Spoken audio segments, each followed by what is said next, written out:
3 kunda men qildirib kelaman dedi. No, 3 oylar xomsan. Bir kun keyin telefon qilyapti menga.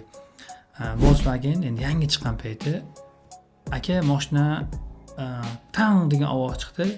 Mashina o'sha yerda qoldi dedi. Bu degani avariya rejim yonidan mashina chiqib nimadir chiqib qolgan, motorda masalan tez ketyapti, bitta to'xtaganda yakirni tok qaytarishi bo'ladi-da, endi qaytargan hisobiga akkumulyatorni uzib beradi.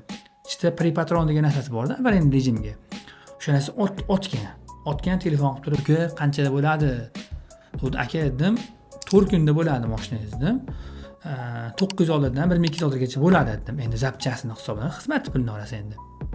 Desam, "Bo'ldi, uka, men qildiraman," dedi. 27 kun deganda chiqyapti. "Aka, zapchasimiz bilan birga 2100 dollar deyapti," dedi endi. "Nima zapchasi qo'yibdi aka?" dedim. Bunaqa narsa qo'yibdi. Ha, xo'p, o'sha tushunishdim biz dedim. Siz 900 dan 1200 gacha qilamiz. 4 kunda desam, aka 27 kunda bo'ldi.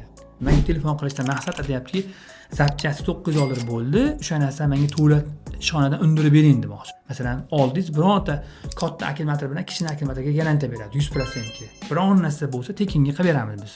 Xizmat ham bepul, zapchasi ham bepul. 3 kunda men qildirib kelaman dedi. No, 3 oylar xom sanadi.